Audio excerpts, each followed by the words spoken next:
नमस्कार विद्यार्थियों।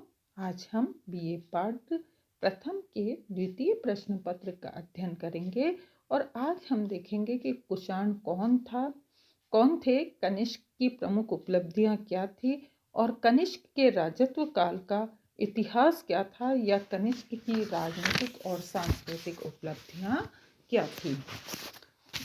विद्यार्थियों, सबसे पहले हम देखते हैं कुषाण वंश का उदय।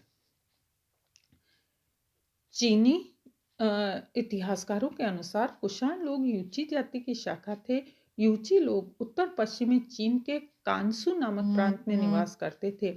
176 ईसा पूर्व के लगभग हान नू नामक बर्बर जाति ने यूची जाति को परास्त करके वहां से खदेड़ दिया। यूची जाति का सरदार इस संघर्ष में मारा गया। उसकी विधवा रानी ने यूचियों का नेतृत्व करते हुए सुरक्षा की खोज में पश्चिम की ओर बढ़ना जारी रखा। आगे बढ़ने पर यूची लोगों को वू सुन नामक स्थान पर एक छोटी सी जाति के साथ संघर्ष हुआ, जिसमें यू सुन लोग परास्त हुए। इसके पश्चात यूची जाति की मुख्य शाखा के सरदारियों ने के उत्तरी प्रदेशों में बसे हुए शकों को परास्त कर दिया, उन्हें खदेड़कर उनके प्रदेश पर भी अधिकार कर लिया। परंतु 140 से पूर्व के लगभग वुन सु व हान हून दोनों जातियों ने मिलकर यूची जाति को परास्त कर दिया और उन्हें सरदारिया के प्रदेश से खदेड़ दिया। अतः यूची जाति के लोग आक्सस नदी को पार करके बैक्ट्रिया प्रदेश में प्रविष्ट हुए। उन्होंने शकों को पराजित करके बैक्ट्रिया पर अपना आधिपत्य स्थापित किया और यहाँ आकर यूची जाति 5 शाखाओं में बंट गई। उनमें से एक शाखा कुषाण कहलाई। भारत में कुषाण शासक, पहला शासक है कजुल कदफिसेस। कुषाण वंश का सर्वप्रथम शासक कजुल कदफिसेस था। उसने शेष चारों शाखाओं को अपने अधीन कर लिया और राजा की उपाधि धारण की। उसने हिंदू कुश पार करके काबुल की घाटी और कपिशा पर अधिकार किया। काबुल की घाटी और हरमियन और कजुल कदफिसेस के संयुक्त सिक्के मिले हैं। कजुल कदफिसेस ने कांधार पर भी अधिकार किया। विम कदफिसेस, कजुल कदफिसेस की मृत्यु के पश्चात उसका पुत्र विम कदफिसेस गद्दी पर बैठा। उसने संपूर्ण पंजाब, कश्मीर, सिंधु और वर्तमान उत्तर प्रदेश के पश्चिमी भाग पर अपना अधिकार कर लिया। उसने सोने की मुद्रा चलाई। उसने महाराज, राजाधिराज, महेश्वर आदि उपाधियां धारण की। उसके सिक्कों पर महेश्वर लिखा हुआ भी मिलता है। इससे यह स्पष्ट प्रतीत होता है कि विम कदफिसेस ने शैव धर्म ग्रहण कर लिया। तीसरा शासक है कनिष्क प्रथम। कुषाण वंश का सबसे प्रतापी और शक्तिशाली शासक कनिष्क था। अपने युद्धकालीन और शांतिकालीन उपलब्धियों के कारण उसे प्राचीन भारत के महत्वपूर्ण शासकों में से एक माना जाता है।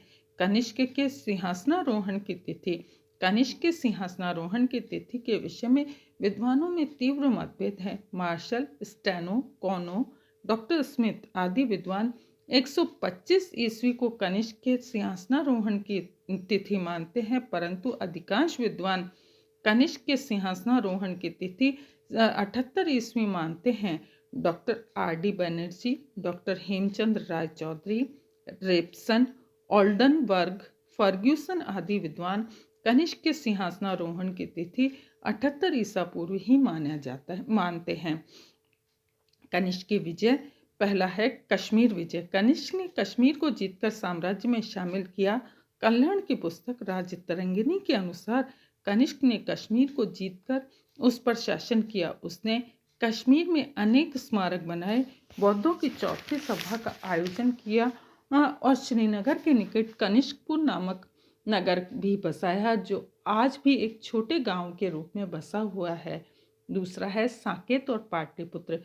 बौद्ध ग्रंथों के अनुसार कनिष्क ने पाटलिपुत्र पर आक्रमण किया और वहां के कोटकुल नरेश को पराजित करके युद्ध का हर्जाना मांगा। इस पर पराजित नरेश ने हर्जाने के बदले में बौद्ध विद्वान अशुघोष और भगवान बुद्ध का जलपात्र उसे भेंट किया, जिसे पाकर कनिष्क प्रसन्न हो गया और उसे लेकर वह पुरुषपुर यानी पेशावर लौट गया।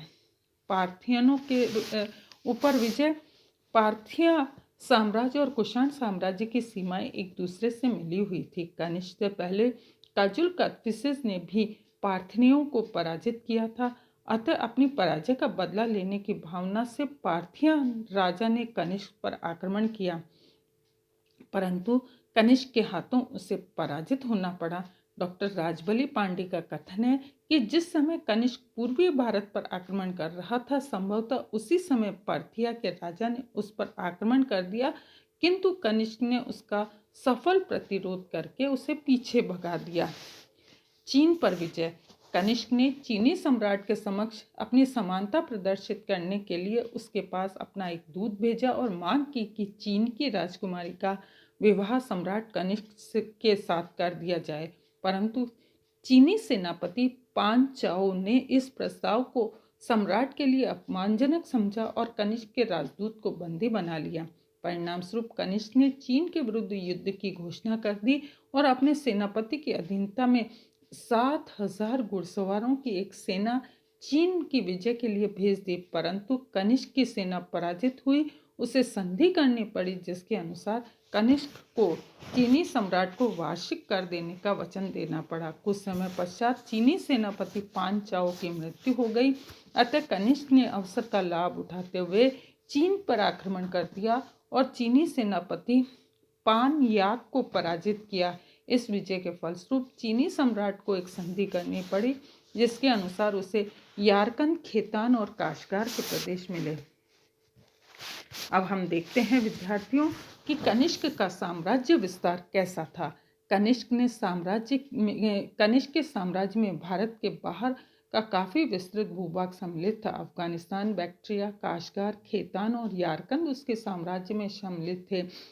कनिष्क के अभिलेखों से ज्ञात होता है कि कनिष्क का अधिकार आधुनिक उत्तर प्रदेश, पंजाब, उत्तरी पश्चिमी सीमा प्रांत तथा सिंध के उत्तर में भावलपुर राज्य पर था। कनिष्क के अनेक लेख मथुरा में मिले हैं, अतः मथुरा भी उसके साम्राज्य का अंग था। चीनी अनुश्रुति के अनुसार पाटलिपुत्र और साकेत पर भी कनिष्क का आधिपत्य था। पूर्व में गाजीपुर, गोरखपुर तक उसके सिक्के प्राप्त हुए हैं। अतः कहा जाता है कि पूर्व में वाराणसी तक कनिष्क का साम्राज्य फैला हुआ था। पेशावर और रावलपिंडी में भी उसके लेख मिले हैं। इससे प्रकट होता है कि ये प्रदेश भी उसके अधीन थे। राजतरंगिणी से ज्ञात होता है कि कश्मीर भी कनिष्क के साम्राज्य का ही हिस्सा था। डॉक्टर विमल चंद्र पांडे का कथन है कि कनिष्क का राज्य मध्य एशिया के सारनाथ तक विस्तृत था और इस विशाल साम्राज्य की राजधानी पुरुषपुर थी। इति नमस्कार।